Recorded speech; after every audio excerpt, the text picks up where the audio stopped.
Bueno, pues yo creo que en punto. Más puntuales no podemos ser. Esto es importante también para la política internacional, ¿no? La puntualidad, ya luego hablamos. Bueno, buenas tardes, bienvenidos, bienvenidas. Muchas gracias por venir a quienes asistís aquí a este laboratorio de Aragón Gobierno Abierto, del Gobierno de Aragón. Es un lujo de instalaciones, de iniciativa, un espacio pionero de reflexión, de análisis, de estudio, de participación, de encuentro, de consenso, en la Dirección General de Relaciones Institucionales, Acción Exterior y Transparencia, que dirige Miguel Ángel Lafuente dentro del Departamento de Presidencia, Interior y Cultura. Muchas gracias a Susana Barriga, jefa de servicio, por el tour que nos ha hecho y porque siempre nos acoge fantásticamente. También bienvenidos a quienes nos ven a través de YouTube. Así que hola a todos, a las dos pantallas, o las tres.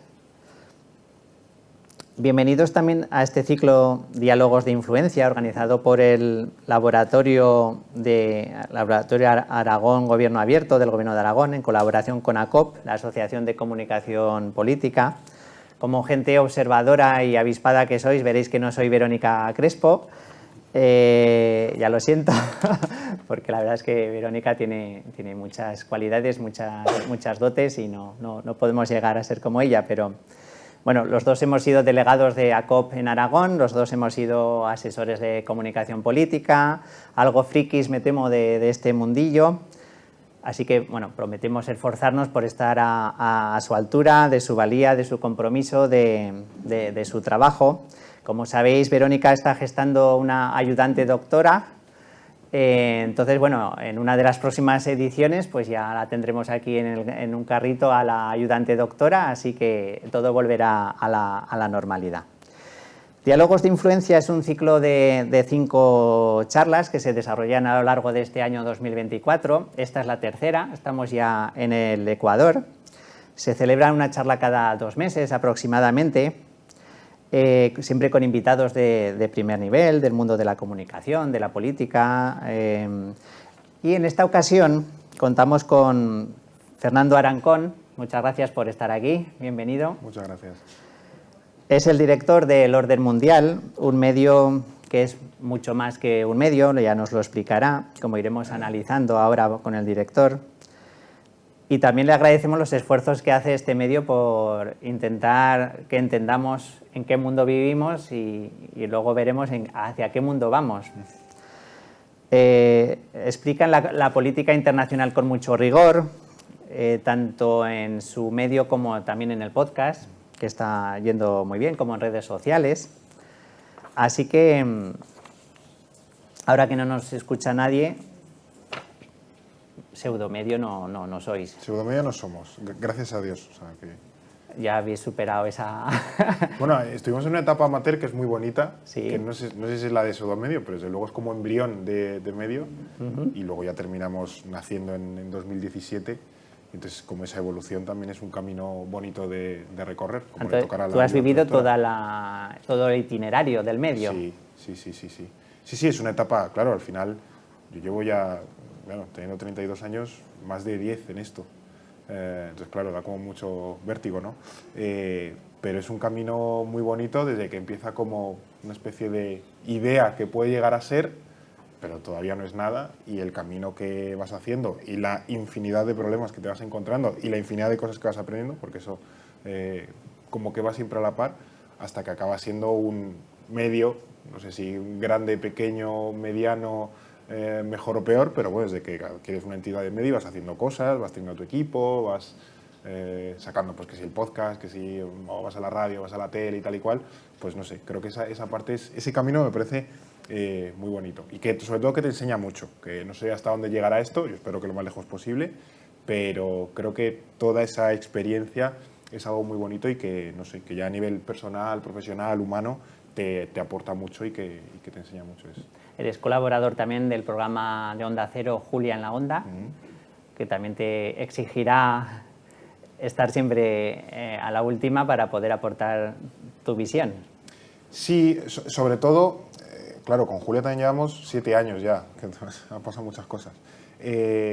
Pero sí, al final es cierto que siempre modulamos un poco nuestro mensaje al público hacia el que nos dirigimos, porque hay gente que es súper cafetera y gente que se inicia un poco en el tema internacional y, jolín, eso también requiere, no podemos hablarle igual a todo el mundo porque también la política internacional siempre ha tenido un poco, y ahora matizaré que no es cierto, esa especie de idea o de idea preconcebida de que es algo muy difícil, de que es solo para entendido, y es como, no, a ver, no sé, a lo mejor difícil, a mí me parece la física cuántica, pero esto no es muy difícil, quiero decir, no es mucho más difícil que entender otras cosas como, yo qué sé, temas que somos de sociales, quiero decir, que tampoco estamos en lo más difícil que tenemos en los estudios, ¿no? Entonces, al final, pues yo qué sé, cosas como la historia, la economía, la ciencia política, pues al final es un tema asequible. Otra cosa es, y como ha pasado en muchos otros campos, y como ha pasado mucho en España, porque en España hay un déficit en general en cualquier campo de la divulgación, igual que en otros países tú tienes el mundo más de la información, de los medios de comunicación, del periódico, y el mundo de la academia, del think tank, que es muy cualificado. En muchos otros países hay como una especie de nivel intermedio, que es el de la divulgación, es decir, un lenguaje riguroso, correcto, pero con un estilo comunicativo muy sencillo para que entre fácil a la gente. Lo más normal es tenerlo en el ámbito, pues, a lo mejor de las matemáticas, de la biología, de las ciencias naturales, ¿no? Pues hablar, yo qué sé, Félix Rodríguez de la Fuente, pues, por ejemplo, ¿no? Pero en el ámbito social ha faltado mucho, y además la divulgación que hay es muy reciente, desde el 15 más o menos, estaremos en unos 13 años, no irrumpió un poco antes con la crisis de 2008 la economía, ¿no? Pero todo el tema de la ciencia política, la economía, tal y cual, y luego más tarde hemos venido ya los de internacional. Entonces, en España somos muy jóvenes en esto, aunque digamos 15 años, eso en términos de sociales, por decirlo, es un suspiro, eso no se tarda nada, ¿no? Entonces, al final, con la radio, que al final apela a un público masivo y que en general tiene una relación con lo internacional mucho más esporádica, sí que intentamos bajar un poco el nivel, hacerlo un poco más ameno, para, bueno, generar ese gusanillo, que a mí me parece fundamental, generar el gusanillo a las cosas, y sobre todo en el momento en el que tú demuestras o muestras que de lo que tú hablas no es tan difícil como a ti te lo habían vendido, dices, entonces yo puedo entenderlo, sí, claro, tú puedes entenderlo y puedes, no sé, que te puede interesar. Y entonces ahí yo creo que Julián Landa es muy interesante para poder meter ese gusanillo en la gente, que me parece muy bonito y sobre todo muy necesario en un país como España. Cuando se estaba preparando esta intervención tuya, nos comentaste el título de tu charla, que no sé si es desafiante o inquietante. El mundo que conoces quedó atrás. ¿Cómo es el mundo que está por venir? Casi nada. Sí, es que, o sea, yo intento también ser un poco crítico con un poco el contexto que tenemos en España, y es que tenemos una cultura internacional muy pobre. No pobre porque seamos muy tontos, en absoluto. No, pobre porque al final somos una democracia muy joven y ciertos asuntos los hemos empezado a abordar en los últimos años. En países que a lo mejor tienen tradiciones mucho más largas, pues sí que hay una tradición más asentada. O sea, que hay una tradición internacional en el Reino Unido, cuando ya hace 200 años era un imperio global, pues claro, lógicamente llegas a 2024 y tienes una tradición internacional muchísimo más larga. O que haya una tradición económica en Estados Unidos. Claro, cuando es la primera potencia económica mundial, pues evidentemente hay una tradición económica, ¿no? De ciencia política en Francia, por ejemplo. Pero en España, que hace mucho que dejamos de ser potencias en cosas, y que luego además vivimos un periodo como muy de abstracción, de mirar para nosotros, pues la vuelta a mirar hacia el mundo la hemos hecho hace muy poquito. Entonces, todos esos campos que miran hacia el mundo, que miran hacia afuera, son todavía muy jóvenes, están creciendo. Y ahora mismo el mundo, como hablaremos largo y entendido, está cambiando mucho y muy rápido. Y sobre todo sin una dirección muy clara. Y eso en un país que no tiene unas raíces fuertes de tema internacional, es como un vendaval, ¿no? Si hay un viento muy fuerte, bueno, aquí en Zaragoza hay mucho viento fuerte, si hay mucho viento fuerte y no tienes raíces profundas agarradas, a lo mejor el árbol se te troncha. Entonces debemos ser conscientes de que es importante que en un mundo que, ya digo, es cambiante, que va muy rápido y que no sabemos muy bien, y sobre todo que es incierto, debemos generar lo más rápido posible unas raíces profundas y saber un poco hacia dónde vamos y en qué entorno estamos moviendo, para precisamente poder aguantar un poco más el vendaval, ¿no? Porque al final tengamos claro que aquí hay no países, a mí tampoco me gusta caer en esa simplificación, pero hay quienes deciden y quienes asumen. Y al final, si tú no estás entre los que deciden, o al menos entre los que se adaptan, vas a irte un poco como que te lleve la corriente. Y al final un país como el nuestro, que tiene su relevancia histórica, pero también su peso económico, demográfico, político y demás, no podemos permitirnos estar un poco a verlas venir y a que nos lleve la corriente, porque la corriente nos puede llevar a un sitio que no nos gusta nada. Entonces, no digo ya que seamos los que estemos en la mesa decidiendo, también hay que saber medir un poco de dónde estás y no fliparse, que luego hay países que son diminutos y se tiran sus triples y los clavan, ¿no?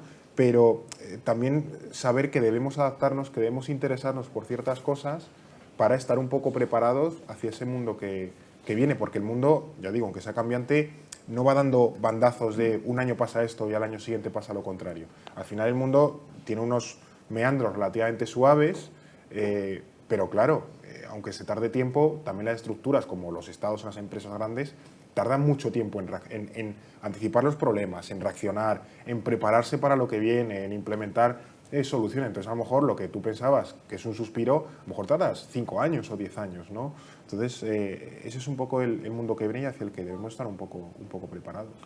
Hablabas también de que es un mundo de cambios rápidos, de cambio acelerado, cada vez con más caos, con más imprevisibilidad. Hay que adaptarse a eso y saber que eso va a ser así. Claro, es que es un ejemplo muy tonto, ¿no? Pero hasta hace no muchas generaciones no era infrecuente que tú nacieses en un pueblo y te murieses en el mismo pueblo y nunca hubieses salido de ahí, hubieses ido, no sé, a la capital de la provincia, como mucho y tal. Y ahora puedes, no sé, cualquier persona un poco joven, normalmente es que ya haya viajado bastante lejos o que al final el trabajo te lleve a conectar con gente o con lugares muy distantes. Eso también nos indica que nuestro mundo, el mundo en el que nos tenemos que relacionar cotidianamente, se ha ampliado muchísimo. Me juego una mano a que la ropa que llevamos no se ha hecho en España y que estos muebles no se han hecho en España y que las cámaras no se han hecho en España, ¿no? Al final, nuestra relación de lo cotidiano está relacionada con el mundo, aunque nuestro espacio físico sea lo local o lo nacional, nuestra relación con el mundo es constante. A menudo indirecta, pero constante. Al final, yo qué sé, vamos a llegar a casa, vamos a poner Netflix y tal, y vamos a ver una serie que se ha hecho en Estados Unidos, o en Francia, o en Corea del Sur, o donde sea. Entonces, hasta de manera cotidiana estamos, o en tema cultural, estamos relacionados con el mundo. Y eso, ya digo, es muy cambiante, muy rápido, que no nos permite a menudo reaccionar, incluso ser conscientes del cambio, pero por debajo de la superficie, todo el rato, como si fuesen un poco placas tectónicas, están pasando cosas, se están moviendo, el mundo evoluciona, el mundo cambia, y si lo pensamos, el mundo de hace, si hacemos como un gran salto hacia atrás, ¿no? El mundo de hace 10 años o de hace 20 años ya es muy diferente a cómo es ahora, aunque pensemos que no, realmente, si viésemos noticias de la época, diríamos, eso que ven los modelos de coche y dices, joder, esto se ve ya como muy viejo, ¿no? Este modelo ya de coche ya no existe, edificios, tal, la gente cómo viste. Pues al final, aunque esos 10 años, esos 20 años nos puedan parecer muy familiares, el mundo es muy diferente. Hoy estamos casi a la misma distancia de 2050 que el año 2000. El año 2000 no nos resulta tan lejano, pero el año 2050 nos resulta futurista, de naves voladoras y comer con píldoras y tal. Pues estamos ya a la misma distancia, o sea que también hay que calibrar un poco ese futuro que nos puede nos puede sonar súper loco de ciencia ficción. Bueno, pues no sé, es que en cuestión de 2 décadas vamos a estar ahí. ¿Cómo puede ser ese futuro? ¿Qué puede estar ocurriendo en ese futuro? Esto no es una cuestión de bola de cristal, ¿no? Pero al final, ya digo, si las tendencias son más o menos suaves, se pueden, entre comillas, anticipar o al menos ver un poco por dónde va la línea de todo esto. El medio que diriges, ¿qué pretende? ¿Orientarnos, decirnos dónde estamos, hacia dónde vamos? Sí, nuestro lema es un poco intentando comprender cómo funciona el mundo, para luego poder explicarlo, porque creo que en la divulgación es fundamental entender primero de lo que hablas, básicamente, para luego ser capaz de digerirlo y con un lenguaje sencillo poder explicarlo.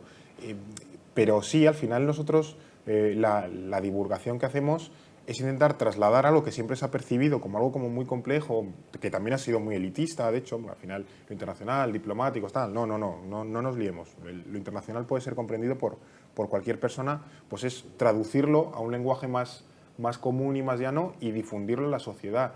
Nosotros siempre hemos planteado que al final el conocimiento es algo imprescindible para que las sociedades mejoren, prosperen, cambien para bien. Esto en cualquier campo. Nuestro trabajo es intentar llevar ese conocimiento de lo internacional también a la sociedad para que en definitiva sepamos qué está ocurriendo en el mundo. Y esto no ya solo por una cuestión de poder abrir el periódico o ver las noticias, poner el telediario y decir, ah, sí, esto pasa, no sé qué, esta crisis, porque tal y cual. No, es que al final, por ejemplo, España es un país muy exportador. Este año teníamos el objetivo de 100 millones de turistas. Quiero decir que hasta nuestras empresas, nuestros negocios están conectados con el mundo. Ahora, sobre todo que buena parte de la economía se ha digitalizado, se está digitalizando, eso te abre una ventana al mundo. Al final, que tú tuvieses una tiendita de barrio, pues tu entorno te limitaba a ese barrio, porque pasaban los paisanos por allí, te compraban o no, pero en el momento en el que tú tienes un e-commerce, eso ya te abre potencialmente las posibilidades a vender a cientos de kilómetros, miles de kilómetros, en otros países completamente diferentes. Y ese mundo también está ahí. Hablar de lo internacional no es solo hablar de que si, yo que sé, a ver quién gana las elecciones en Estados Unidos y tal y cual, o de que si China hace no sé cuántos, o que si en el estrecho de Bab el-Mandeb pues pasa tal o cual y el petrolero no llega a Europa, sino al final también es una cuestión de, oye, mi negocio se dedica, yo que sé, a vender fruta a tal, y estoy preocupado porque, no sé, este país me pone aranceles, o las piezas de mi fábrica de coches o de repuestos no llegan porque están en un barco que está por ahí tirado en Dios sabe dónde, porque eso, como el de Suez, ¿no? Que se le va ahí la pinza al señor y te encalla el barco y está 2 semanas atascado todo el canal de Suez, ¿no? Pues ese tipo de ejemplos tontos al final tienen una repercusión en nuestra vida diaria y también sirven para comprender un poco lo que pasa en el mundo. Entonces, es un poco la intención de dejar de mirarnos el ombligo, que España, o sea, que sí, que en España está muy bien, la política nos da temas muy productivos todos los días prácticamente de los que hablar y de los que enfadarnos y tal y cual, pero bueno, hay que levantar un poco la cabeza, mirar hacia lo que pasa afuera, porque bueno, al final también es importante. Ahora hemos tenido hace poco el ejemplo de las elecciones europeas, ¿no? Que aunque es cierto que bueno, ha bajado la participación con el 19, pero es cierto que venía un poco dopado o subvencionado porque había locales y autonómicas, entonces eso siempre te incentiva, pero el salto con las europeas anteriores del 14 había sido muy grande, pues al final también denota, primero, una comprensión de que votar en este tipo de elecciones es importante, o sea, que al final lo que se decide en la Unión Europea es importante, y luego también una activación y un deseo de poder participar en la política. Al final, para mucha gente, irónicamente, esto es el lab que pretende un poco lo contrario, pero para mucha gente la relación con la política se limita a cada 4 años voto. Y durante los 4 años me cisco en los muertos del presidente cada vez que pongo la tele, ¿no? Entonces, también es romper un poco esa relación de la política como algo, cada 4 años yo voy, hago mi papel a casa y hasta dentro de 4 años. O hasta, bueno, en los últimos años ya no es cada 4 años, se ha roto un poco, ¿no? Pero en cualquier caso, también hay que dinamizar un poco y darle ese sentido que la política es mucho más que votar. La participación política son elementos mucho más cotidianos de, pues eso, debatir, diseñar, pero también, yo qué sé, participar en una asociación del barrio para que tu barrio sea mejor, o en la sectorial de tu empresa. O sea, ese tipo de cosas están ahí y también tienen una dimensión internacional de esa participación. La anterior ponente fue María Andrés, la responsable de la oficina del Parlamento Europeo en España, y fue también muy interesante, y nos contaba pues la importancia que tenían para animar al voto, sobre todo entre la gente joven en ese momento, porque tenían ese temor de que no fuese el mismo nivel de votación que en anteriores, que coincidía con otros comicios. ¿Cómo os organizáis para contarnos el mundo? Porque el mundo es muy grande. Pues nosotros ahora somos un equipo de 13 personas, nosotros estamos en Madrid, somos un equipo de 13 personas en la oficina, y luego tenemos una red de colaboradores, pues unas 50, 60 personas que están pues donde pueden / quieren, y bueno, y colaboramos con ellos sobre todo a través de artículos. Pero luego es cierto que a nivel interno nos organizamos un poco, es decir, departamentos, pues si fuese una torre de 20 plantas cuando somos 13, nos organizamos un poco por equipos. Por ejemplo, nosotros somos muy potentes en el tema de los mapas y gráficos, que al final también es otra cuestión, que en España se ha perdido un poco la tradición de mapas y gráficos, que eso en prensa de otros, o hace más tiempo en los periódicos que abrías el periódico y había una infografía enorme explicando un tema. Pues eso también es una forma de acercar el conocimiento a la gente de formas muy diferentes, que al final es un poco la idea de, ¿no? Una imagen vale más que 1000 palabras. ¿Para qué quiero leerme no un tochaco, pero a lo mejor 2 páginas cuando en un mapa me lo cuenta todo, o en un gráfico lo veo? Pues eso también es acercar el nivel a lo que la gente puede o quiere o se familiariza con consumir, ¿no? Entonces, ya digo, nos organizamos un poco por equipos. Está el de mapas por un lado, el editorial o de redacción por otro. Luego también, ahora como son nuestros nuevos bebés, los podcasts sí, que hemos empezado. Te quería preguntar ahora, que somos claro. gente muy audible también. Somos gente muy audible, pero es que desde la pandemia el consumo informativo ha cambiado completamente. Claro, al final, o sea, yo por ejemplo, además de hablar del mundo, también me dedico a la parte de negocio, porque al final siendo 13, pues no, hay que hacer todos un poco de todo, ¿no? Pero se nota mucho que la pandemia, y luego también en el ámbito internacional, la guerra en Ucrania en el 22, en marzo del 22, ha roto mucho la forma en la que nos relacionamos con la información. Por resumirlo mucho, yo lo que noto es que la gente está hasta las narices, en el sentido de consumir política. Que todo se ha vuelto la última polemiquita del día, el último debate estéril, pero se ha perdido al final debatir de política en el sentido de, bueno, oye, tenemos estos problemas, ¿qué soluciones vemos? ¿Por qué estas me compensan o me parecen mejores que estas otras? Eso se ha ido perdiendo, se ha ido degradando desde la pandemia de manera muy fuerte y muy evidente, y ahora ya digo, el consumo informativo. O sea, no lo sé porque no tengo datos ciertos, también porque los medios somos bastante opacos, y eso es algo que también debe cambiar, ¿no? Pero yo intuyo que ha habido, ya digo, un deterioro, un hartazgo de la gente en que ya no quiere consumir política. Ayer, creo que fue anteayer, salió el informe anual del Reuters Institute, que es un instituto bastante grande e importante en el británico, que todos los años hace un repaso de cómo está la información en el mundo, y en el caso de España se veía como creo que es más de un tercio, era un 36%, creo que el dato, de gente que no consume absolutamente nada de información. Y eso, ya digo, el que no consume nada, pero luego habrá gente, y me intuyo que no poca, que básicamente consuma a través de titulares o de WhatsApps reenviados casi en cadena. Y eso es una dieta informativa muy pobre. Yo lo que insisto mucho a nivel informativo, o sea, la información me parece un poco como la comida. Mejor unas pocas comidas al día de calidad que estar picoteando todo el santo día.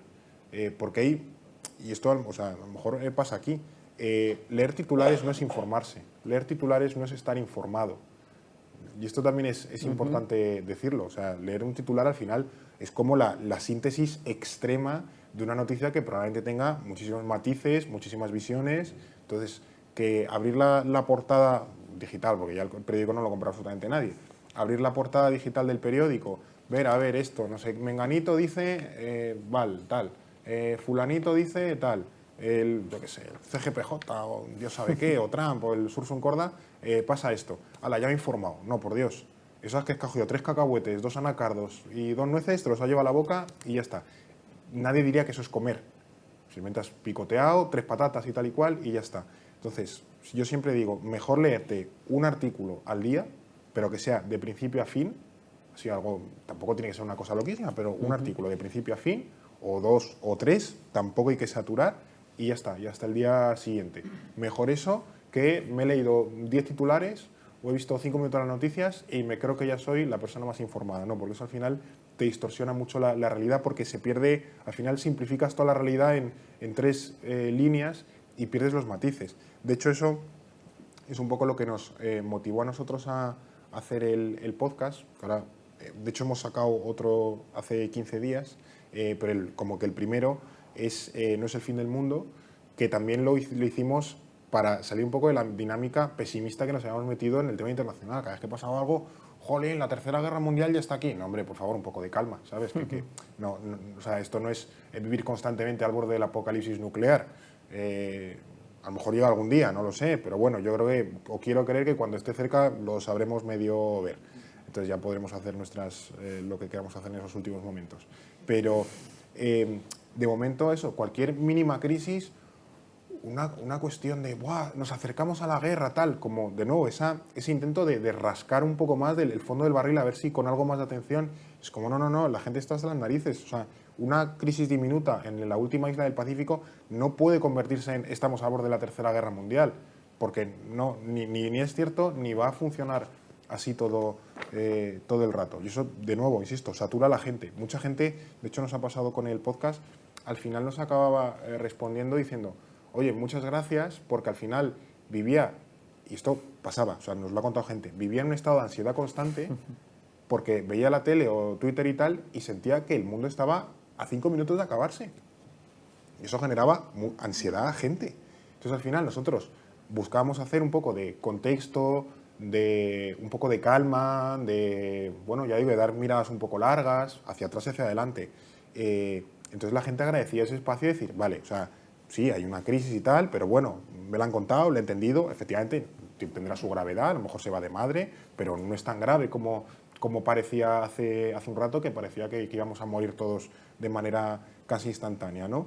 Y eso es también lo que nos ha dado cierto agarre, ¿no? Sentir que la gente también quiere disfrutar de lo que ocurre en el mundo y no estar en ese picoteo constante de, oh Dios mío, la última crisis, la última hora, el último breaking, a ver, una alerta, tal. No, o sea, llega un punto en el que eso también hay que seleccionarlo muy bien para que tú realmente destaques de que cuando algo es importante, cuando algo es grave, relevante, hoy digas, oye, aquí como la bad señal, ¿no? Esto, ojo, que esto tiene su importancia. Entonces ahora la gente agradece a través del podcast muchísimo el tema del contexto, el tema de la tranquilidad. Y luego también ya digo que, no sé, a lo mejor es por pura saturación digital, ¿no? A lo mejor con la pandemia ocurrió que mucha gente ya no quiere leer tanto en pantallas.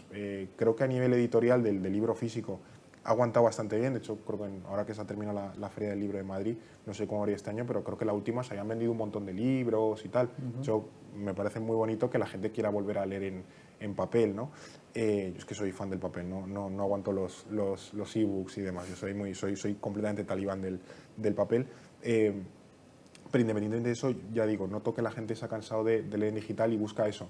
Pues que si las series o los vídeos de YouTube, que también funcionan muy bien, ¿no? Hay gente que se mete, yo qué sé, un vídeo de 2 horas de YouTube sobre la guerra del Peloponeso. Oye, fantástico. O sea, me parece maravilloso. Nuestros podcasts duran 1 hora, 1 hora y media, 1 hora y 40 y la gente, bueno, se los mete de principio a fin, ¿no? Y eso es muy bonito, eso, que la gente quiera volver a buscar la calma, el sosiego, y un poco la reflexión y el contexto. Al final, el entorno informativo creo que es como muy cíclico, ¿no? Igual que tenemos momentos como más espídicos, de voracidad y demás, todo eso satura y llegará a un punto en el que se vuelva también un poco la parte de, oye, necesito calma, necesito un poco de reposo, y a lo mejor puede ser que me aburra del reposo, ¿no? Esto es como cuando la gente que se aburre de hacer un crucero dando la vuelta al mundo, que dice, llevo 4 meses metido en un crucero, me quiero volver a mi casa, ¿no?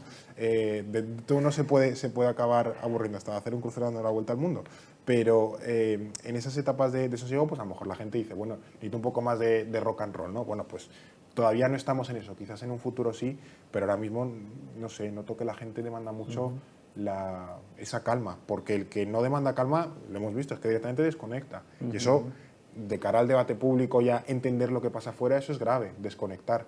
Porque al final, en el mundo van a seguir pasando cosas. En el mundo, en Zaragoza y en España, van a seguir pasando cosas. Tú puedes intentar entender por qué pasan, puedes intentar estar un poco conectado con esa realidad, o puedes elegir desconectar, pero eso va a tener consecuencias. Y lo que tú no vas a poder elegir es asumir las consecuencias que eso tenga. Las consecuencias van a ser lentejas. Te lo van a poner encima y decir, oye, o las comes y no las puedes dejar, te las comes. Entonces, en tanto que todo el mundo participe y esté mejor enterado, yo asumo que eso nos va a permitir tener una mejor calidad en general de la social, básicamente. Vale, no viene el fin del mundo, lo cual es de agradecer. No, yo espero que no, vamos, a lo mejor luego me equivoco, pero bueno, eso ya estamos todos igual de fastidiados. O sea, que no. Bueno, ¿en qué momento estamos? Del mundo, en uno de, bueno, como reza el título de la charla, de mucho cambio. Yo creo que también es una percepción generalizada de que eso, que en el mundo están pasando como muchas cosas, en cantidad, muy rápido, y que además no nos da tiempo a enterarnos bien, ¿no? De que cuando pensamos que entendemos ya el último lío gordo, aparece otro todavía más gordo, y es como, jolín, otra vez, cuando ya me he empezado a enterar de esto, tengo que ponerme a aprender de este tema que no tiene nada que ver. Pues es un poco así. Pero sobre todo la crisis de 2008, que ya digo, nos puede parecer que estamos hablando del Cretácico superior, no, la crisis de 2008 ocurre hace 16 años, básicamente, ¿no? Y eso, pues bueno, nos ha metido en dinámicas completamente nuevas. Por ejemplo, hoy en Aragón Radio hablaba de que el mundo que tenemos, como el andamio que tenemos del mundo actual, se diseñó en el año 1945. Y, jolín, desde el año 1945 ha pasado tiempo y han pasado cosas. Entonces, cada vez se nota más que la realidad mundial en el que nos movemos ya no se adapta bien a aquel traje que nos hicimos. Esto es como comprarle ropa a un crío, que cada poco tiempo ves que se le va, que la manga del abrigo, la chaqueta se le queda corta, o los pantalones, y te dices, bueno, pues te volvemos a comprar otro jersey, porque es que ya vas recortejano. Pues es un poco parecido. Esto no es profético, pero cada, yo que sé, 80, 100, 120 años aproximadamente, se genera un nuevo orden internacional, porque la dinámica de los países, al final, el mundo sigue evolucionando, el mundo sigue cambiando, se sigue adaptando, y llega un punto en el que toda la estructura que tú generaste para recoger un poco cómo era el mundo, a lo mejor hace 100 años, ya ha cambiado. Entonces ya dices, pues normalmente estos cambios suelen ser violentos, o sea, también lo avanzo. Suele ser a través de una guerra que es como, bueno, pues lo ha ganado Menganito y impone un nuevo orden internacional, ¿no? Pero ese orden del año 45, pues ya tiene 80 y pico años. Entonces, bueno, todavía sigue funcionando para algunas cosas, pero no pensemos que va a estar ahí eternamente. O sea, en el año, yo qué sé, 2300, dudo mucho que el sistema de la ONU del año 45 siga vigente. Lo habremos cambiado una o dos veces como mínimo, ¿no? ¿Por qué lo habremos cambiado? Pues no lo sé. ¿Cómo lo habremos cambiado? Pues tampoco lo sé. Puede ser de manera pacífica o puede ser de manera violenta, porque es como suelen ocurrir los grandes cambios. Pero ahora mismo es un poco la etapa de transición, estamos como una especie de niebla, de zona gris, entre el mundo que estamos dejando atrás, que es sobre todo sobre todo el que viene después del colapso de la Unión Soviética, y es que es el cuarto de siglo un poco de gran hegemonía estadounidense, que acaba en el año 2008, y ahora vamos hacia un mundo que se supone es, ya digo, más inseguro, no en un sentido de criminalidad, sino en el sentido de incierto, ¿no? De que si yo no sé qué va a pasar, pues claro, siendo inseguridad, porque es como, bueno, ¿y cómo actúo? ¿Cómo me comporto en este nuevo mundo si no sé por qué derroteros va a ir? Tener certidumbre, tener seguridad está muy bien para muchas cosas porque, jolín, te da mucha tranquilidad y te permite actuar de manera como más tranquila, más libre, más confiada. Pero ahora estamos como en ese momento de transición en que en el mundo de 2008, con preponderancia occidental y donde, ya digo, el ensamblaje del año 45 tenía todo el sentido, estamos yendo hacia un mundo donde, bueno, tenemos que empezar a construir otro tipo de andamiaje nuevo. El tema, por ejemplo, también es que todos los órdenes internacionales que hemos venido teniendo, el primero se suele decir que es en 1648, que esto al final tiene 400 años de trayectoria. Todos han sido impuestos o diseñados por países occidentales. Y eso al final tiene sus sesgos. Al final el mundo occidental tiene su forma de ver el mundo, tiene su filosofía política, tiene sus influencias religiosas, económicas y demás, y lo diseña un poco a su carta. No sabemos cómo puede ser un orden internacional diseñado, no sé si pero desde luego con países no occidentales. Porque a lo mejor si yo que sé, dentro de, me lo invento, 30 años, hay que sentarse a diseñar un nuevo orden internacional, ahí previsiblemente tendrá que estar, por ejemplo, China, tendrá que estar, por ejemplo, previsiblemente la India, tendrá que haber previsiblemente, a lo mejor, uno o varios países del Golfo Pérsico. Puede ser Arabia Saudí, pero puede ser Emiratos Árabes, Qatar, Bahrein. No sabemos muy bien, porque nunca ha pasado, cómo es un mundo diseñado con países no occidentales, qué demandas pueden tener, qué visiones del mundo que quieren pueden tener o qué pueden plantear o qué no. Entonces, eso es a ver, a nosotros nos va a dar trabajo, eso yo lo tengo clarísimo. Entonces, por ese lado me quedo tranquilo, porque nosotros tenemos trabajo de sobra por décadas, ¿no? Pero no se sabe. No se sabe, entonces tampoco sabemos cómo vamos a llegar a ese mundo. Va a ser, yo qué sé, una guerra entre Estados Unidos y China. Pues puede ocurrir o puede no ocurrir. Puede ser, yo qué sé, una guerra, alimento, pues Rusia con los países de la OTAN. Pues también es un escenario futuro que puede ocurrir, incluso entre China y la India, o China con Vietnam, o lo que sea. Es decir, en muchos escenarios que, claro, en tanto que hay incertidumbre, no está muy claro. Se habla ahora mucho del... Bueno, se va hablando tiempo, ¿no? No es algo de ahora. Del famoso mundo multipolar, ¿no? Sí. Esto ya hemos pasado del mundo unipolar de Estados Unidos al mundo multipolar pues eso, que si China, que si países del Golfo Pérsico, que si la India y tal y cual.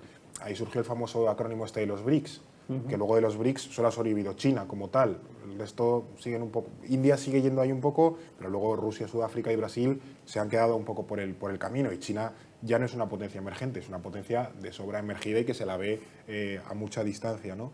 Pero luego, por ejemplo, también, y esto me parece muy interesante, los órdenes internacionales hasta ahora básicamente eran diseñados por estados y para un mundo de estados, donde los únicos que jugaban a este juego eran estados.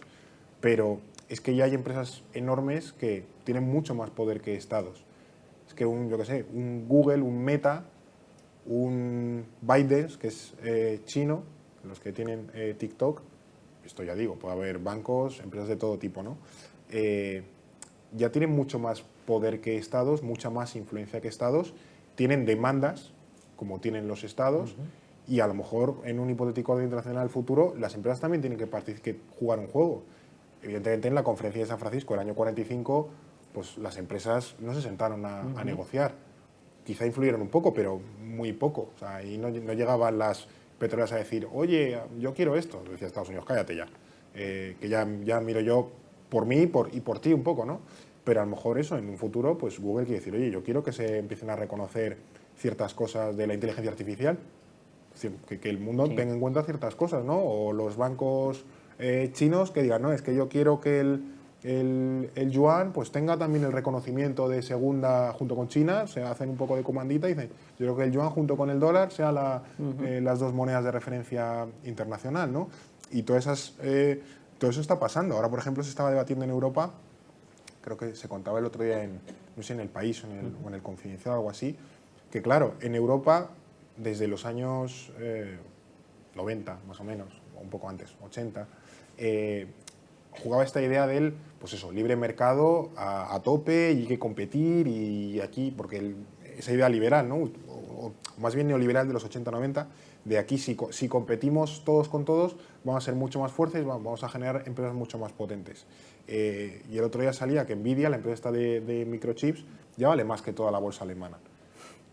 Y que mientras Estados Unidos empieza a tener gigantes tecnológicos, industriales, mientras China quiere tener y tiene empresas punterísimas y gigantes tecnológicos e industriales, en Europa al final hemos generado un mercado como muy atomizado, que sí, que somos muy competitivos y tal y cual, pero no tenemos gigantes. Entonces a lo mejor esa idea de vamos a competir a tope y tal y cual, hay que empezar también a cambiarla, a decir, bueno, es que a lo mejor tenemos que empezar a tener gigantes europeos, que los hay, por ejemplo, Airbus, al final es un consorcio europeo. Airbus o lo que antes era Airbus, pues era una miríada de empresas aeronáuticas europeas, había varias españolas, que en un momento dado dicen, mira, vamos a juntar todo esto para hacer un bicho enorme y que básicamente tenga la pata civil y la pata militar. Y ahora mismo no es que haya un duopolio, pero los dos grandes gigantes aeronáuticos son Boeing, en Estados Unidos, que de hecho tiene problemas últimamente por temas de seguridad y demás, y Airbus. Tú te mueves en Europa y vamos, hay casi un 100% de posibilidad que el avión que te monte sea o Boeing o Airbus. Y además es que hay aerolíneas que los compran en lotes. O sea, toda mi flota es de esto. Y básicamente es como elegir el Madrid o el Barça. Toda mi flota es o Boeing o Airbus, ¿no? Y eso es un ejemplo exitoso de política industrial europea que al final te genera unos gigantes. ¿No podría Europa tener, si tiene Airbus, un campeón de coches, de automóvil? Si queremos competir con Tesla y si queremos competir contra los coches chinos, pues a lo mejor en vez de tener sopotoscientas marcas de coches, muchas de las cuales empiezan a tener inversión de Estados Unidos y China, porque claro, son marcas relativamente pequeñas que llegan ellos, hacen así con el dinero y dicen, nada, me lo compro o entro en el accionariado, ¿no? A lo mejor hay que construir un campeón pues, ya digo, de la industria automotriz europea, que sea a lo mejor o creando uno nuevo o medio fundiendo partes de unas empresas en uno nuevo, que ya digo, porque al final la tendencia ya no es tanto de competir, eso es importante destacarlo. Una tendencia, pero vamos, inequívoca del mundo actual es que esa idea ochentera de vamos a competir porque así el mundo irá mejor y tal y cual, se ha acabado. Ahora el mundo tiende a confrontar, no tanto a competir, o sea, no a competir de manera sana, sino yo al final tengo que ser más grande que tú, yo al final tengo que tener más poder que tú y yo al final tengo que mirar por mis propios intereses y no tanto por unas reglas del juego comunes a todos, donde, insisto, compitamos. Porque al final esta era la idea de la Organización Mundial del Comercio. Sí. Unas reglas comunes para todos, todos competimos, todos tenemos los mismos aranceles y así el mundo será maravilloso y fantástico. Eso se ha empezado a romper. Uno de los primeros que lo rompió fue Donald Trump. Oye, yo voy a mirar por los intereses de Estados Unidos, a mí lo que hagáis vosotros me la trae al pairo y si tengo que meterle aranceles a las aceitunas españolas o al acero o a los coches o a los aviones, yo se los pongo, sin ningún tipo de problema, porque eso me beneficia a mí. Yo ya no quiero competir, quiero que mis empresas sean potentes.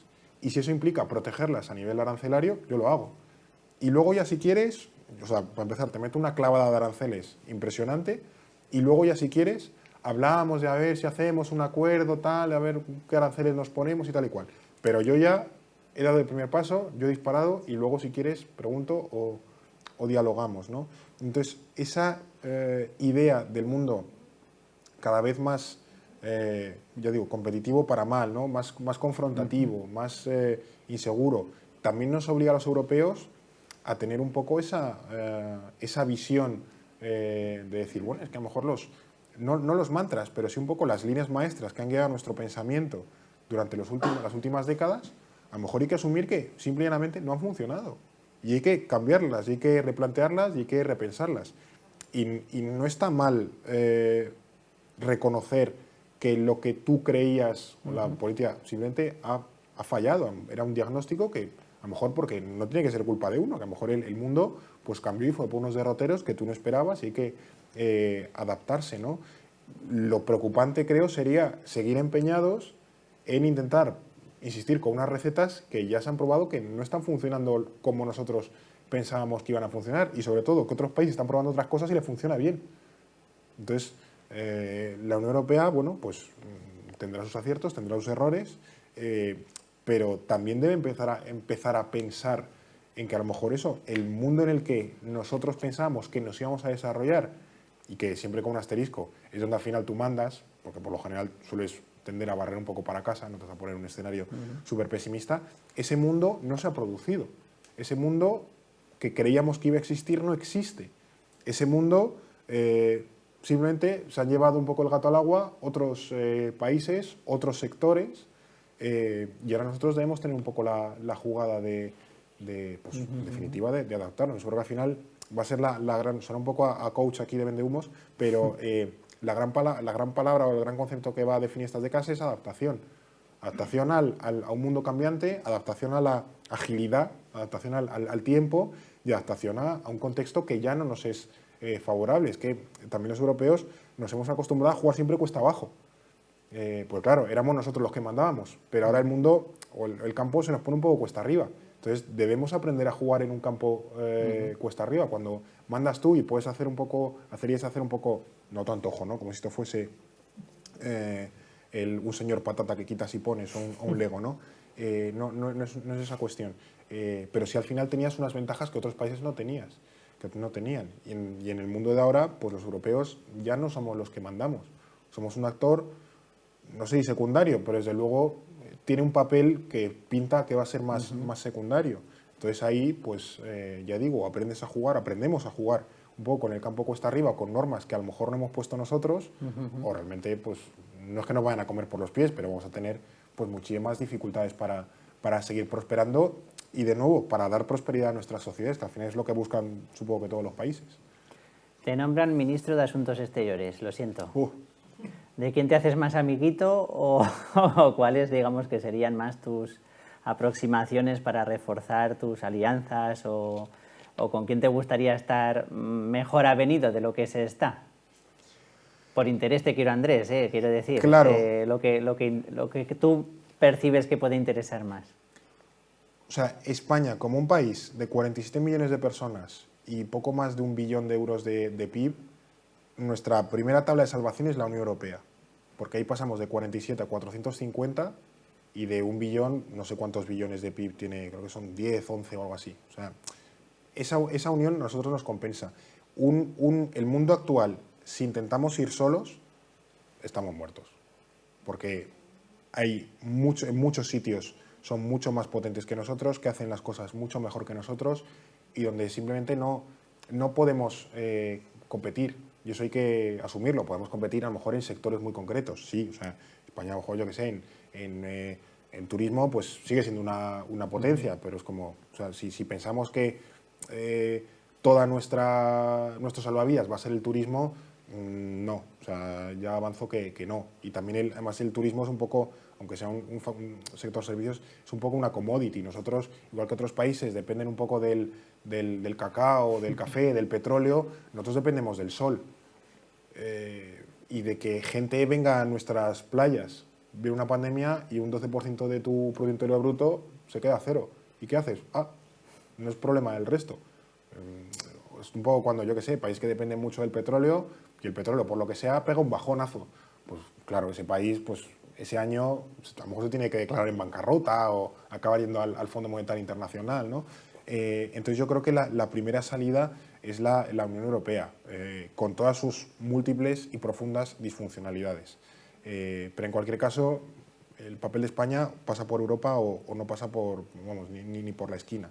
Y luego es cierto que tendremos que decidir un poco, que ya se ha planteado, o sea, aquí no estoy inventando yo el fuego, no tanto elegir Estados Unidos o China, sino asumir que hay una confrontación creciente entre Estados Unidos y China y que en Europa estamos en el centro, no en el centro geográfico, porque de hecho es al revés, porque de hecho ellos ya tienen el Pacífico para conectarse, pero que somos un actor que tiene algo que decir y que estamos relacionados con los dos. O sea, nosotros vendemos un montón a Estados Unidos y también vendemos y compramos sobre todo un montón a China. Quiere decir que tenemos, o sea, no es elegir a quién quiero más, si a papá o a mamá, sino decir, bueno, es que me tengo que relacionar en esta gente porque son las dos grandes potencias económicas del mundo actual y en tanto que están confrontando, yo tengo que tener también una aproximación o una posición para con ese conflicto.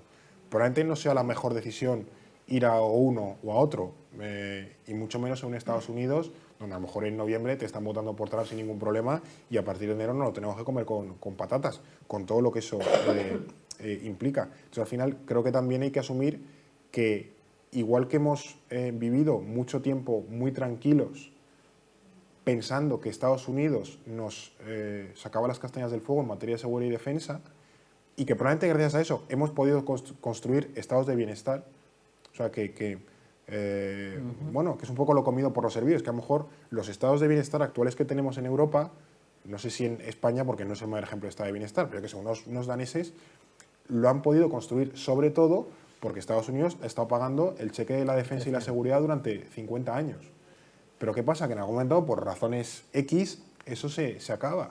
Y tú, todo el dinero que a lo mejor antes te podías gastar en educación, en sanidad, en políticas de empleo, en 1000 cosas, ahora una parte tienes que invertirlo en defensa, porque te tienes que defender tú. Y la defensa y la seguridad del Estado es lo más básico que tiene un Estado. O sea, es que sin defensa, sin seguridad, no hay Estado. Entonces, es una cuestión básica, igual las relaciones exteriores o tener un gobierno funcional para no acabar siendo un poco como, pues yo qué sé, como Somalia o Haití, que al final son estados fallidos, ¿no? Pero ahora mismo no podemos seguir dependiendo de Estados Unidos.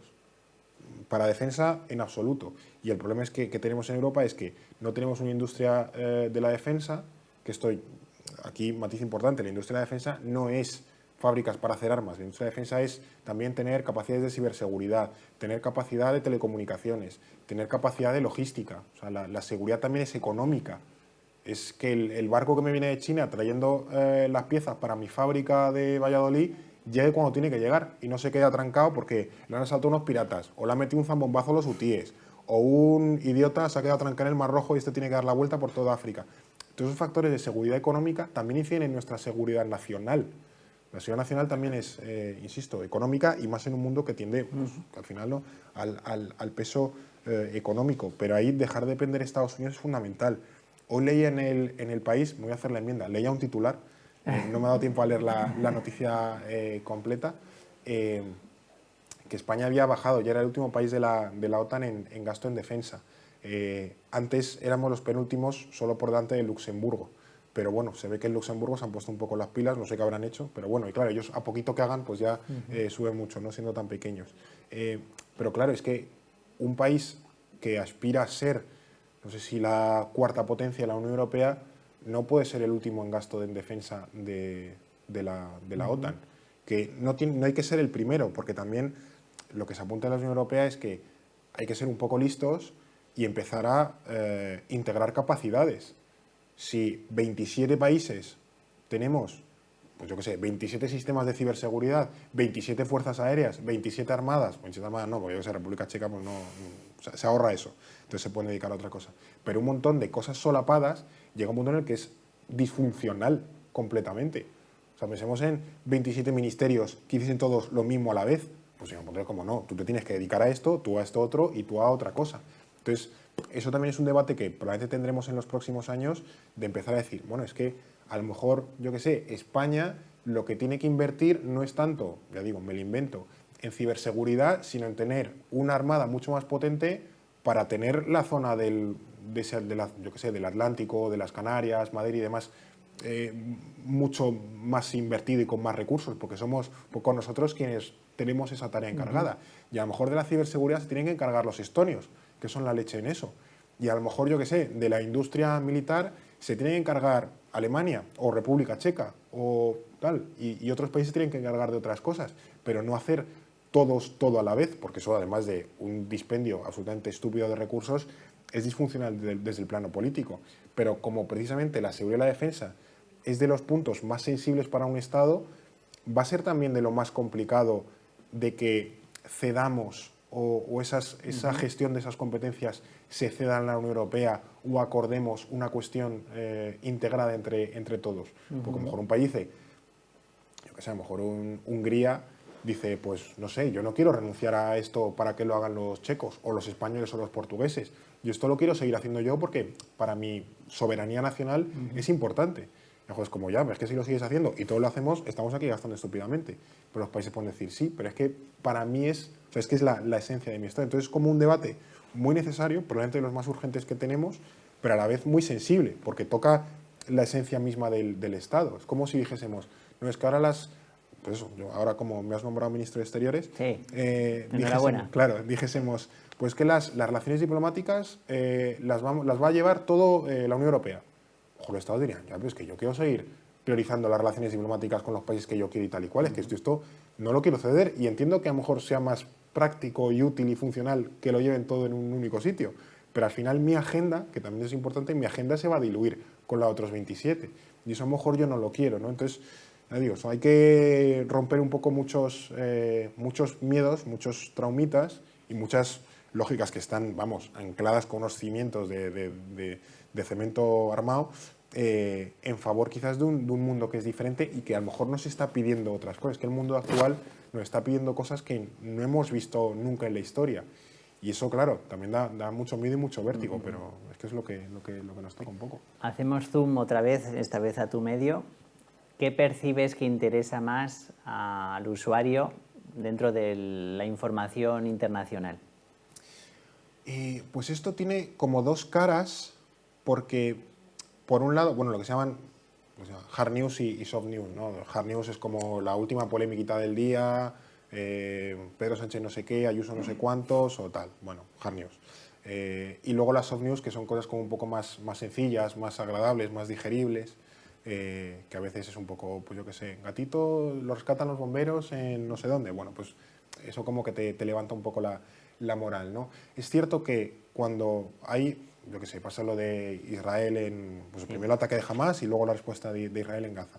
Ahí hay como un pico de demanda de hard news, como de cosas así. Necesito enterarme, ¿no? Porque mucha gente sabe, consigue identificar que eso es importante, que tiene que tener un poco de idea y dice, bueno, me voy a enterar un poco de esta vaina. Perfecto.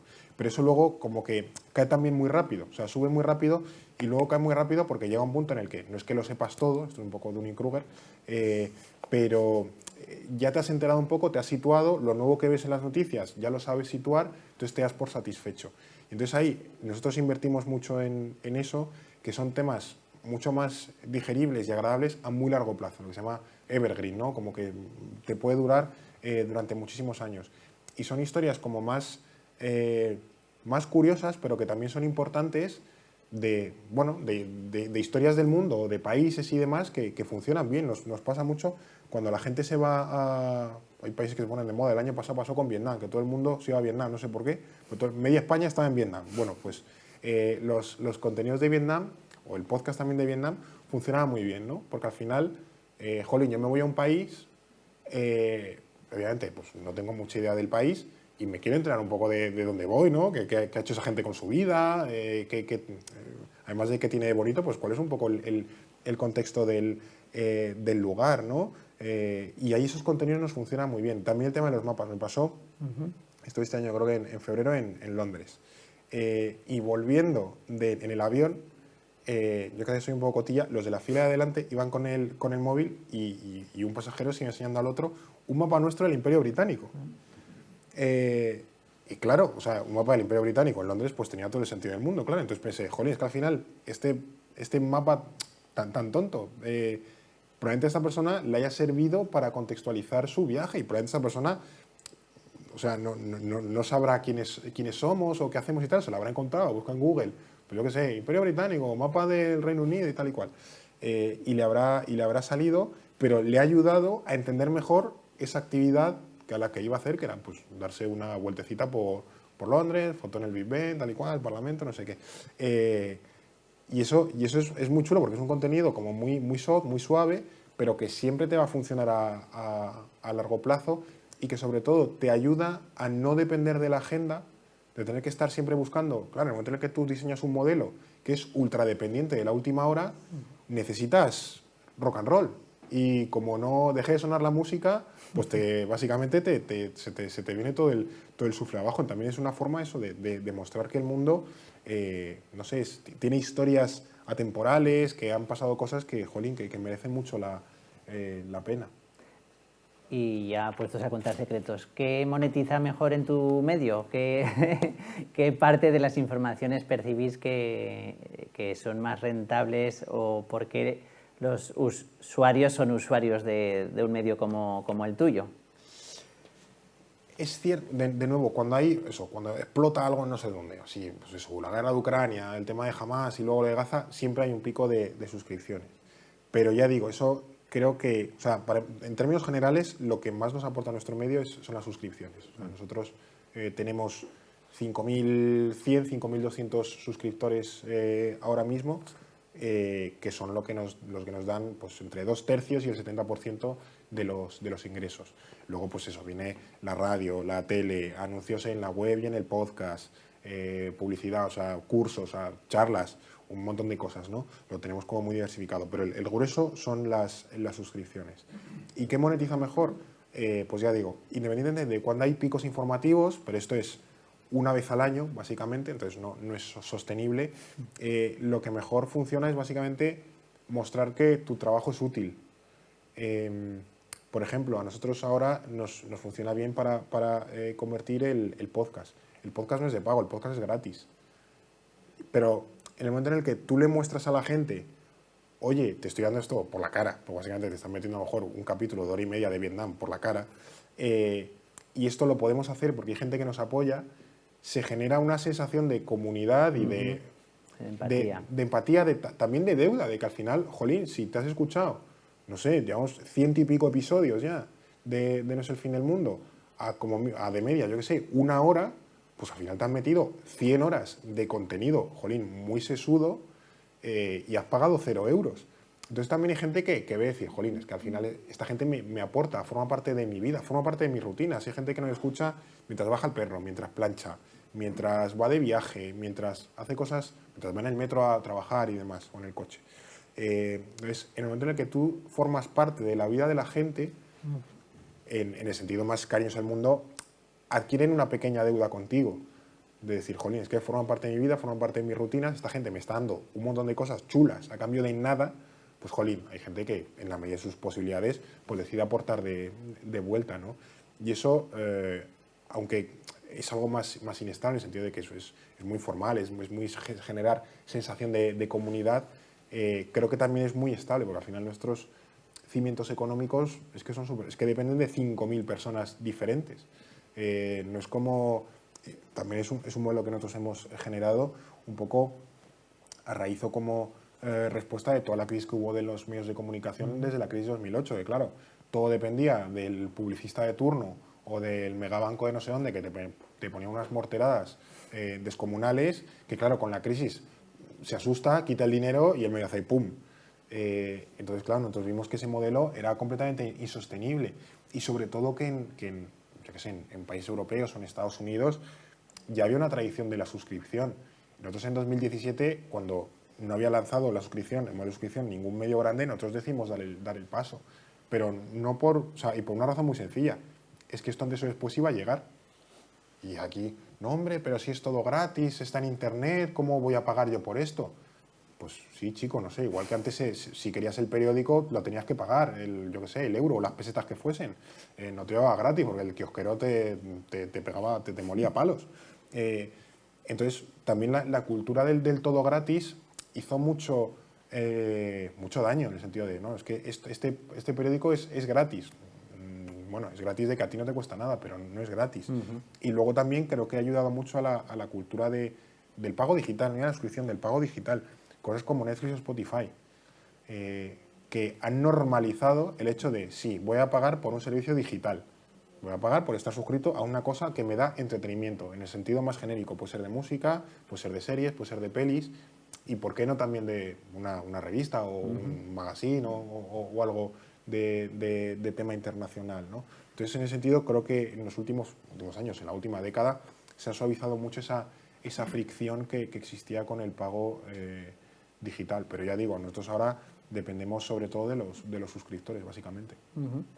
Bueno, llevamos una hora de conversación. Sí. Se nos ha pasado rápido, llevamos una hora. Abrimos, si os parece, turno de preguntas, si queréis formular cualquier cuestión a nuestro ponente, y si no, seguimos disparando, pero yo creo que sería mejor si alguien quiere intervenir. Buenas tardes, Fernando. Hay una cosa que me ha llamado la atención. Yo no soy periodista, soy médico y médico. Yo tampoco soy periodista, quiero decir que no. Y hay algunos temas que estoy más informado y hay un tema que en los últimos meses dedico bastante tiempo y es el tema de la conflictividad internacional. Entonces, dices que estamos lejos de la guerra, pero yo oigo declaraciones de nuestros líderes, Macron, Stoltenberg decía que estaban contando ya las cabezas nucleares, ¿no? Entonces, yo no sé hasta qué punto eso es sensacionalismo para vender periódicos o realmente hay una intencionalidad de ciertos grupos o de ciertos políticos de escalar los conflictos que hay ahora encima de la mesa. No sé, yo no... Cuando dices que ha habido otras crisis y que no pasa nada, no sé, la información que yo tengo realmente es bastante preocupante y sobre todo porque los gobiernos están, parece que mirando a otro sitio, como si prevenir una guerra nuclear en Europa no fuera una tarea nuestra, ¿no? Y se deja un poco en manos de esos que nos han defendido, que a ellos les interesa la guerra. Desde luego Estados Unidos, complejo militar industrial, está haciendo el negocio del siglo con la guerra de Ucrania, pero Europa tiene a las puertas de una confrontación muy, muy peligrosa, aparte que, bueno, económicamente está hundiéndose, ¿no?, con esta dinámica, ¿no? Entonces yo no sé si tienes alguna alguna información que me permita dormir más tranquilo, pues te lo agradezco, porque la verdad mi lectura es preocupante. No, yo duermo muy tranquilo, la verdad. También por transmitir eso. La Europa es ni tanto ni tan calvo. El problema que venimos arrastrando en Europa es que, y eso lo ha comentado Borrell en alguna ocasión, es que se nos ha olvidado que la guerra existe. En Europa, hasta 1945, cualquier generación tenía su guerra. O sea, cualquiera había vivido una guerra. Civil, no civil, internacional, no internacional y tal. Pero desde el 45, en lo que es hoy la Unión Europea, no ha habido guerras. Hubo las de disolución de Yugoslavia en los años 90 y luego tenemos básicamente, bueno, alguna en el Cáucaso pequeñita, hasta incluso que ha habido ahora, pero eso al final son conflictos básicamente que pertenecen a la descomposición del bloque comunista, fuese en Yugoslavia o en la Unión Soviética. Pero en Europa hace básicamente 80 años que no ha habido ni una guerra. Eso es récord. O sea, cada día que pasa es un nuevo récord que batimos de días sin guerra, como en la fábrica Días sin accidentes, pues días sin guerra, uno más. Eso es fantástico, maravilloso, pero también tiene un pequeño problema, es que nos hemos acostumbrado o hemos normalizado vivir sin guerra cuando en el resto del mundo, insisto, la guerra es, o el conflicto violento es la norma, o cada poco tiempo hay un conflicto en un montón de sitios. Entonces eso, claro, ahí viene un poco el cuento de Pedro y el Lobo. En el momento en el que, si nos hemos acostumbrado, hemos asumido que aquí jamás va a haber una guerra, en el momento en el que hay la más mínima posibilidad de que exista una guerra, de que nos afecte una guerra, ¿cómo hilamos esas dos visiones? Porque tienden a contradecirse. Si pensamos, hemos asumido que no va a haber una guerra, cuando puedes tenerla, lo que te suele decir, bueno, es que a nosotros esto nunca nos va a pasar, ¿no? Es un poco como ese tema de, pues yo qué sé, de cuando corres con el coche, no, hombre, a mí esto nunca me va a pasar, a mí esto nunca me va a afectar. Y esos discursos lo que intentan, yo estoy de acuerdo en que a veces no calibran bien, es básicamente empezar a enterrar esa visión de posguerra europea de aquí nunca nos va a pasar, para que al menos se nos genere la sensación o la visión de, oye, aunque sea poco probable que nos vaya a pasar, aquí puede llegar a ocurrir. Y como puede llegar a ocurrir, debemos estar preparados y debemos intentar anticiparnos activamente para que no ocurra. Y además, esto en España tiene una incidencia todavía mayor, porque en España no hay una cultura de la defensa. Y con cultura de defensa me refiero, por ejemplo, esto sucedió, por ejemplo, con Suecia, además esto hace un año o dos o algo así, que dijo, vamos a volver a volver a preparar a nuestra población para la guerra. En la gran mayoría de países de Europa, no gran mayoría, ahora voy a hacer un matiz. En muchos países de Europa, cuando se viaja por ahí, no sé, una vez al año o una vez al mes, se prueban las alarmas de emergencia. En Alemania, creo que en Austria también, se prueban las alarmas, o en Países Bajos y demás, se prueban las alarmas de por si hay una emergencia, de que tú sepas que ese sistema funciona bien. En España no hay ningún sistema de alarmas. No estamos acostumbrados a que, aunque sea una vez al año, tú digas un bocinazo en la calle que sea, esto es un simulacro por si explota una central nuclear o por si nos invaden los alienígenas. Eso en España no ocurre. Entonces, esa relación cotidiana con la alarma, con la emergencia, no la tenemos. Aquí hemos tenido como mucho, pues yo qué sé, el tema del terrorismo, ¿no? Pero al final es un fenómeno muy local. Pero no hay una cuestión de, aunque sea una vez al año, se prueba las alarmas en todo el país. Entonces, en ese momento, tú cuando oyes los bocinas en la calle, tú dices, ah, vale, esto existe. Entonces te recuerda que ahí fuera hay amenazas que tú en algún momento puedes empezar a tener. En muchos, ya digo, países sobre todo el centro-este de Europa, sobre todo los países que hacían frontera con el antiguo bloque comunista, lo más normal del mundo es que muchas familias tengan una reserva en un sótano, por si hay una guerra. En España, evidentemente, nadie tiene una reserva en un sótano por si hay una guerra. En muchos países de Europa, eso también incluye los neutrales, Suecia y Finlandia, hasta hace 2 telediarios, lo más normal es que, además de que buena parte de la población siga el servicio militar obligatorio, en algunos casos en ambos sexos, mucha gente de la población esté formada a nivel de enfermería. Es que el civil de turno sepa hacer, yo qué sé, sepa hacer torniquetes, sepa hacer una RCP. ¿Por qué? Porque preparan a la población civil en la hipotética situación de que haya un conflicto armado. que Suecia no ha tenido ninguna guerra en 200 años, pero es un país que conscientemente se ha preparado en el hipotético caso de que haya una guerra. Ellos eran abiertamente neutrales desde 1800 y pico, y al final han decidido sumarse a la OTAN hace muy poquito, que les dejó pasar Turquía. Pero también, ya digo, en España especialmente no tenemos ninguna relación cotidiana con la emergencia, con la alerta, con la amenaza exterior. Y eso nos hace todavía más ajenos a ese tipo de discursos que en otros países sí pueden ser más o menos normales, porque si hay una tradición de la alerta y la emergencia, a nosotros nos suenan como mucho más excesivos y mucho más alarmantes, valga la redundancia, de lo que puede sonar en otros contextos. Pero insisto, en muchos países de Europa tienen una relación cotidiana con la alerta y con la emergencia, que aquí, por un lado, por suerte, y por otro lado, por desgracia, no tenemos. Pero yo creo que eso no me resuelve no me resuelve la preocupación, porque yo estoy de acuerdo que aquí nos hemos descuidado, incluso, si quieres el término, con esa cuestión. Pero yo sigo viendo a muchos líderes europeos apostando abiertamente, públicamente, por la escalada bélica. Y apostando quiere decir por supuesto, enviando armas y técnicos para maniobrar esas armas desde hace ya tiempo. Y lo están reconociendo recientemente, ¿no? Entonces yo, lo que dices, ¿cómo está el mundo que está por venir? Pues a mí me da la impresión de que la confrontación que hay ahora mismo en Ucrania por parte de los líderes europeos, de la mayoría, están atizando el fuego. Y atizando el fuego es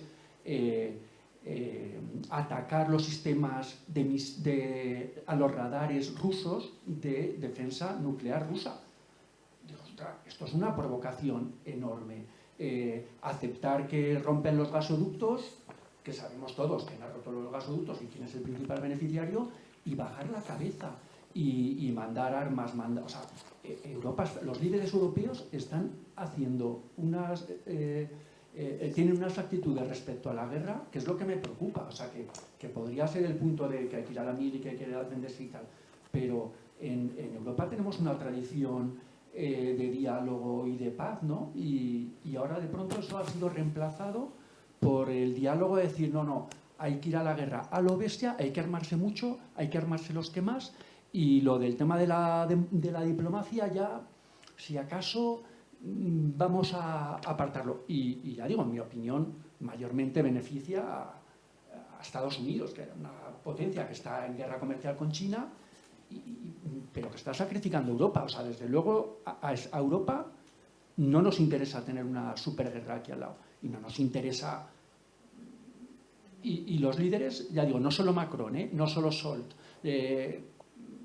a mí eso me parece, no sé, igual yo hago otra lectura porque miro otros medios o lo que sea, pero el que nos tengamos que preparar, a mí no me parece que Europa decididamente diga, ahora hay una cumbre, se ha hecho el paripé en Suiza, una cumbre de paz, yo me dedico a la mediación y digo, pero estáis engañando a la gente, esto no es una cumbre de paz. Esto es un encuentro de coordinar, de países alineados, pues para presionar a una de las partes, pero desde luego no es una cumbre de paz. En una cumbre de paz están las dos partes, y si no, llámalo de otra manera. Pero estamos con un neolenguaje, estamos en un 1964, y entonces dicen, cumbre de paz. Y lo que nos coordinamos es para ver cómo hacemos mejor la guerra.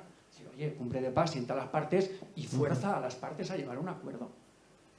O sea, entonces yo ahí es donde veo y que veo que Europa no está haciendo ese papel de encuentro, porque Estados Unidos tiene sus propios intereses y China los suyos y Rusia los suyos, pero la Unión Europea tiene también los suyos, y no estamos haciendo, ni España ni la Unión Europea, a mi modo de ver, está haciendo una política al servicio de los intereses de la ciudadanía europea.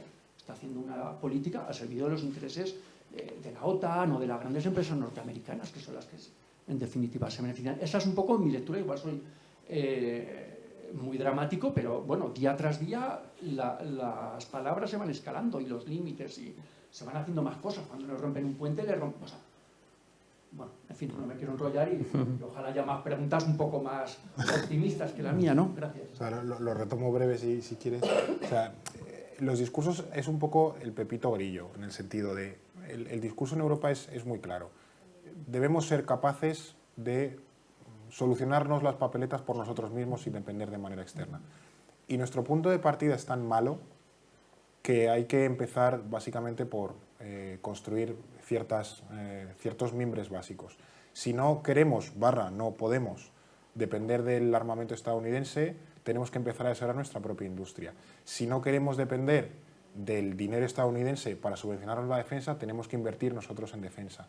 Si no podemos o queremos tener básicamente una guerra a las puertas de Europa y básicamente no tener una gran respuesta que ofrecer, tenemos que ser capaces nosotros de coordinar una respuesta. Y ahora Europa no tiene la capacidad de ofrecer una gran respuesta ni un gran papel. O sea, yo no creo que Europa esté atizando en absoluto todo el tema de la guerra porque hay gente que sí, ¿no? Pero nadie es tan idiota de meterse en una pelea que va a perder. Nosotros ahora en Europa no tenemos capacidad de ganar ninguna guerra con prácticamente nadie. Insisto, hace 80 años que no luchamos ninguna guerra y además por ejemplo, nuestro gasto en defensa es que es objetivamente bajo, entonces no estamos en capacidades ni de meternos en una guerra y menos de ganarla. Quizás invertimos un montón, sí. Lo que creo que intentan estos discursos es de nuevo traernos a la realidad de el mundo que nosotros pensábamos que iba a ser un campo de flores y de ríos de chocolate, a lo mejor no lo es tanto y debemos empezar a pensar que en algún momento una guerra puede llamar a nuestra puerta, un conflicto grave puede llamar a nuestra puerta y simple y llanamente debemos estar preparados. Y como no estamos ni remotamente preparados para lo que puede pasar en 10 años o 20, debemos empezar a trabajar hoy, porque si va a pasar mañana estamos fastidiados. Pero empecemos ya a andar ese camino para el día que eso pueda pasar, Dios no lo quiera, estemos mínimamente preparados y tengamos los recursos necesarios para decir, bueno, no estamos tan mal como pensábamos. Otra pregunta por aquí. Lo que has dicho de, el mundo que está por venir, las empresas influyentes son las estadounidenses y las chinas. Europa, has dicho que se está quedando y se va a quedar si no cambiamos totalmente desfasada. Porque yo creo que lo primero que no tenemos es mentalidad europea. Somos 27 grillos. O sea, en vez de ser una voz, somos 27 grillos. Y dentro de esos 27 grillos estamos muchos más. O sea, me miro primero mi ombligo como aragonés, después como español y si acaso como europeo. O le damos una vuelta completa a la Unión Europea o no tenemos nada que rascar a nivel mundial, creo yo. Sí, yo comparto un poco el diagnóstico. También creo que tenemos que ser un poco pacientes con que esos cambios son muy a largo plazo. Es que hace 80 años estábamos matándonos a tiros. Entonces, bueno, de matarnos a tiros, para empezar, no matarnos a tiros, ya es un salto bastante importante, y luego sobre todo tener la capacidad de generar, yo qué sé, que tener una moneda común, tener un parlamento común, ese tipo de cosas que con todas sus disfuncionalidades son cosas absolutamente inéditas. Al final el pensamiento, aunque sea poquito, a lo mejor tarda 100 años más, yo no te lo niego, sí que se va generando poquito a poco, pero no es algo sencillo. Y desde luego, esto es como también un poco de charla de autoayuda, ¿no? Que te venden, no, es que el camino al éxito es una línea recta. No, el camino al éxito tiene unos vaivenes ahí, unos días que te pegas una toña, luego se te da muy bien y subes mucho, luego te estancas un poco, luego vuelves a subir. O sea, es un camino muy disfuncional. Ha habido épocas donde teníamos mucho impulso europeo y todo salía genial y 20 tratados al año y todo fantástico, y otras épocas donde nos tenemos que pegar con alguien porque los franceses no quieren no sé qué y se enrocan y que no, de estancamiento como esta, que llevamos 10, 15 años de básicamente que no sé, en los 90 que tenías 3.000 tratados en esa década, que es el de Niza, el de Ámsterdam, el de Maastricht, el de no sé qué, el de tal, y hacíamos un montón de cosas. Bueno, pues ahora nos ha tocado una época más de relax, más de estar de domingo en el sofá con la manta, ¿no? A lo mejor luego viene un contexto que nos hace más proclives a dar otro impulso. Yo creo que, con todo la desgracia que es, la pandemia creo que nos ha hecho cambiar un poquito el chip de, oye, la Unión Europea, para empezar, no es tan disfuncional como habíamos pensado, tan disfuncional y tan catastrófica como habíamos pensado con la respuesta del año 2008. Es decir, que la Unión Europea, si quiere, puede armar soluciones conjuntas donde salgamos todos un poco a la par. Porque todo el tema de la vacuna era un caramelo tremendo para buscarnos cada uno la vida por nuestra cuenta y que cada palo aguante su vela. Y al final se consiguió, ya digo, insisto, siempre de manera, siempre se puede mejorar, ¿no? Hacer cosas un poco coordinadas, a la par y demás. Que eso quiero decir que eso nos demuestra cosas que se pueden hacer, o sea, es posible. Que se podría hacer mejor, indudablemente. Que se puede hacer más rápido, obviamente. Pero yo ahí soy más posibilista que utópico, aunque creo que también es necesaria la utopía y el idealismo. Siempre tiene que haber como gente que tire más, ¿no? hacia territorios como menos realistas. Pero bueno, creo que el camino, ya digo, aunque mejorable, va poquito a poco. Aunque llevará tiempo, o sea, eso es innegable. Estoy de acuerdo que la Unión Europea está funcionando. O sea, que funciona bien. Que no va al ritmo al que probablemente es el mundo el que nos exige, sin duda.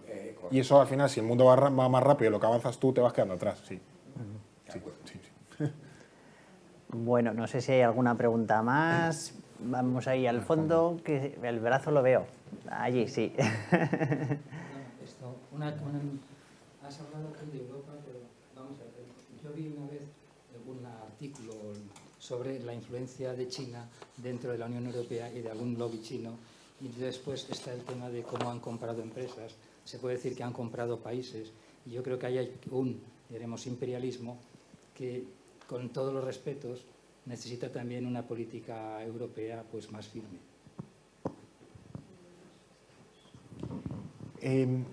Hablo un poco de ideas. No sé si aquí en Zaragoza hay como un centro logístico o algo así bastante importante. Sí. Pues creo que tiene capital chino, si no me Plaza, equivoco, sí. o tenía. El puerto de Valencia tiene capital chino, el de Algeciras querían que tuviese capital chino, el de Barcelona creo que también, el de Bilbao también tiene capital chino. Aeropuertos, creo que como el de Frankfurt y Heathrow tienen capital chino. Sí, o sea, los chinos no son imbéciles y ellos saben que si su estrategia económica pasa por comerciar con el mundo, tu comercio al final depende de que tú controles las infraestructuras. Por eso China se ha hinchado a comprar puertos. Puertos e infraestructuras, aeropuertos, centros logísticos, invierten un montón en vías de ferrocarril. Tú ahora te vas por Europa del Este y todas las nuevas vías férreas son de proyectos chinos. En Serbia, en Hungría, en Polonia, en Rumanía, tal y cual, hay un montón de proyectos chinos en infraestructuras. Porque ellos saben qué necesitan para desarrollar el modelo económico, que mejor o peor, pero al menos es el que quieren desarrollar o el que ellos consideran que es el mejor para su objetivo nacional. Luego también en tema energético, tema de telecomunicaciones, está el famoso, ya se ha sabido porque parece que ocurrió hace 100 millones de años, todo el tema de Huawei y el 5G, ¿no? ¿Qué países permiten la implantación que opere Huawei, el 5G y tal y cual, ¿no? ¿Qué es imperialista? Sí, se puede decir que sí, pero no como si fuese algo malo. Es que al final los estados tienden sobre todo los más grandes, a expandir su influencia, a buscar sus intereses y eso pues te lleva pues, a ejercer, bueno, quizás a lo mejor un imperialismo como más suave. También puede ser imperialismo, yo qué sé, todos los jeques comprándose clubes de fútbol. Que tenemos, o sea, el imperialismo ya no es llegar con un salacota en medio del Congo y decir a otras, vosotros sois súbditos del rey de Bélgica o de Francia o del Reino Unido y tal y cual. Ya no es eso, ahora el soft power, el poder blando es mucho más sutil, es mucho más suave, pero la influencia se ejerce de manera clara y absolutamente dirigida y en parte creo que es bueno y creo que es lícito y creo que es legítimo. Claro, vuelvo a lo de antes, el problema viene si tú no tienes un proyecto de contrarreste eso o no tienes un papel para ese mundo del siglo XXI. La Unión Europea pues a lo mejor debería también tener una política mucho más activa de influencia global, de vender mejor el poder blando que tenemos, que es muy potente, ¿no? Eso, ya digo que creo que sería interesante y que la Unión Europea no es tan sexy como podría ser, en el sentido, al final, tú dices Unión Europea y te piensas una cosa burocrática, que está en casa Dios, que es lo más gris y plomizo que te puedes imaginar, cuando realmente, jolín, la Unión Europea, aunque sea de puertas para adentro, está muy bien. Yo no odio a nadie, o sea, no oigo a nadie reivindicar la vuelta del roaming. De cuando te ibas a otro país, que tenías, no sé, 2 euros el minuto y cosas así, yo no iban a decir, yo quiero que vuelva esto. Tú ahora llegas a Francia, a Alemania y tal, sacas tu móvil y, oye, los datos como en casa, te conectas a internet, jijaja. Ese tipo de cosas, yo no oigo a nadie reivindicar el aeropuerto. ¿Quiere enseñar mi pasaporte en una cola de 2 horas a un oficial de fronteras mal encarado? Yo no oigo a nadie reivindicar que eso... Bueno, hay gente que se reivindica eso de vuelta, o que implica eso la vuelta, ¿no? Pero, jolín, tú te coges, yo qué sé, en Barajas o te cruzas por la Junquera o por San Sebastián y tal, como mucho tu DNI y ya está. Entonces, todas esas cosas también creo que es una crítica a la Unión Europea, creo que se han vendido fatal. Cosas, yo que sé, como el Erasmus, me parece no sé, un privilegio, algo maravilloso que tú puedas irte a estudiar sin ningún problema a una universidad alemana, francesa, italiana y vengan y tal, aunque luego la fiesta va aparte, ¿no? Luego ya tú vas a estudiar, luego ya para que uses